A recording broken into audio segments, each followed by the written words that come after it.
হাই everyone, মোৰ আন এটা ভিডিঅ'লৈ সকলোকে স্বাগতম জনাইছোঁ। আজি মই আপোনালোকলৈ এটা নাৰিকলৰ ইডলি ৰেচিপি লৈ আহিছোঁ আৰু ই যথেষ্ট সোৱাদ লগাও হয় খাবলৈ। আৰু এই ইডলি মই কেনেদৰে বনাইছোঁ আপোনালোকক মই ইয়াতে ভিডিঅ'টোতে দেখাই দিছোঁ।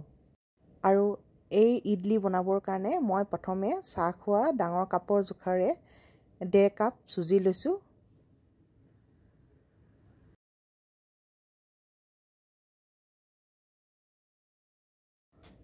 আৰু লগতে মই ইয়াত ৰাইচ পাউডাৰ 1.5 কাপ দিছোঁ, যিটো আমি চাউলৰ গুড়ি।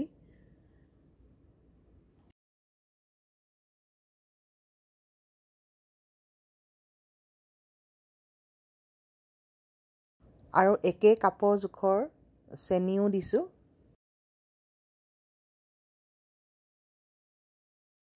আৰু লগতে 1 কাপ মিল্ক পাউডাৰো আমি ইয়াতে মিলাই দিছোঁ। ইয়াত এভৰিডে গাখীৰ দিছোঁ, আপোনালোকে যিকোনো গাখীৰো আপোনাৰ লিকুইড গাখীৰো দিব পাৰিব। আৰু লগতে এচামুচ মনোৰমা ঘিউ মিলাই দিছোঁ। ঘি দিলে খাবলৈ যথেষ্ট সোৱাদ হয় আৰু ইয়াৰ গোন্ধটো বৰ ধুনীয়াকৈ আহে। এতিয়া আমি হাতেৰে গোটেইখিনি উপকৰণ ভালদৰে মিহলাই ল'ম, যাতে সকলো ঘিউ, চেনি, চুজি এইবোৰ যেন মিলি যায়। একেলগে সানি ল'ব লাগিব।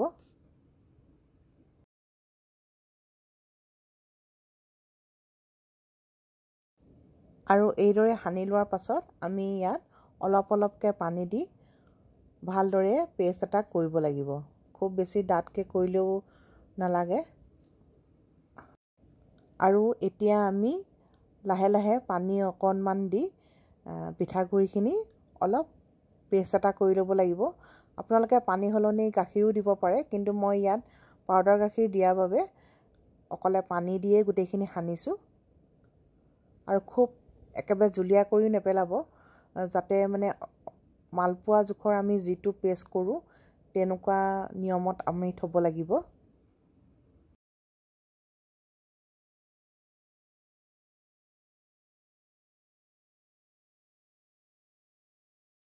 আৰু এতিয়া দেখিছে মই কেনেদৰে অলপ অলপকৈ পানী দি পেষ্টখিনি তৈয়াৰ কৰি লৈছোঁ।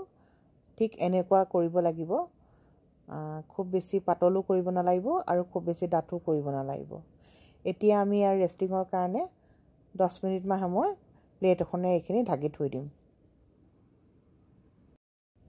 আৰু এতিয়া আমি চামুচ এখনে ভালদৰে এইখিনি অলপ ফিটি ল'ব লাগিব।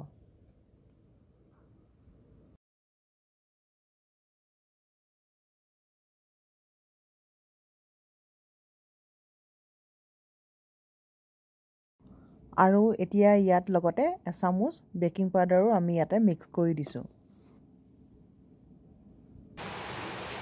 বেকিং পাউডাৰ সদায় পেষ্টখিনি বনোৱাৰ পিছতহে আমি ইউজ কৰিম।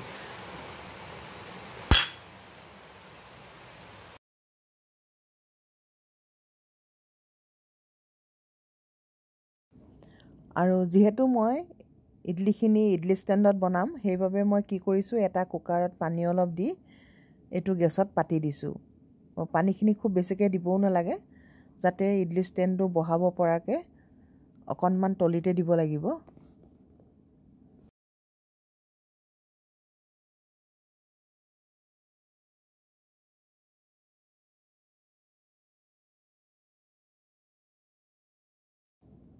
আৰু এতিয়া আমি প্লেট এখনতে তেল অকণমান লৈ লৈছোঁ, যাতে ষ্টেণ্ডত আমি লাহে লাহে লগাই দিব পাৰোঁ। কাৰণ ইডলি ষ্টেণ্ডত যদি অকণমান তেল আমি লগাই লওঁ, তেনেহ'লে ইডলিকেইটা উলিয়াবৰ সময়ত যথেষ্ট। আৰু এতিয়া আমি প্লেট এখনত তেল অকণমান উলিয়াই অলপ অলপকৈ ইডলি ষ্টেণ্ডত লগাই লৈছোঁ। কাৰণ তেল লগাই ল'লে ইডলিকেইটা উলিয়াবলৈ ভাল হয়। আৰু এনেদৰে আমি ইডলি ষ্টেণ্ডটোত এচামুচকৈ দি গোটেই ষ্টেণ্ডটোত আমি ভালদৰে পুৰখিনি ভৰাই ল'লোঁ। আৰু আমি এইদৰে ইডলি ষ্টেণ্ডত অলপ অলপকৈ তেল লগোৱাৰ পাছত আমি লাহে লাহে ষ্টেণ্ডত বেটাৰখিনি এচামুচকৈ দি পুৰা কৰি ল'লোঁ।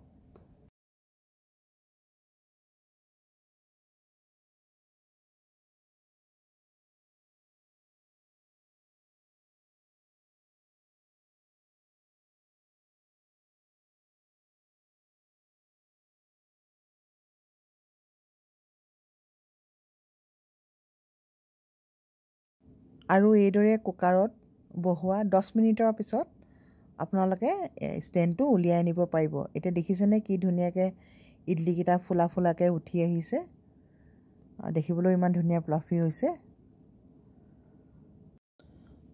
আৰু এইদৰে মই এবাৰ এবাৰকৈ উলিয়াই গোটেইখিনি পেষ্ট ইডলিবোৰ বনাই উলিয়াই ল'লোঁ।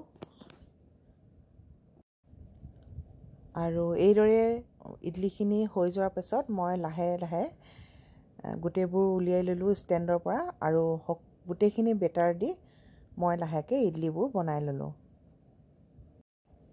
তেনেহ'লে আৰু এইদৰে মই সকলোবোৰ ইডলি এতিয়া বনাই ল'লোঁ। আৰু আপোনালোকে দেখিছে কি যথেষ্ট স্পঞ্জিও হৈছে, দেখিবলৈও ধুনীয়া হৈছে। আৰু মোৰ এই ৰেচিপিটো আপোনালোকে ভাল পাইছে যদি প্লিজ লাইক, শ্বেয়াৰ, কমেণ্ট আৰু ছাবস্ক্ৰাইব কৰিব।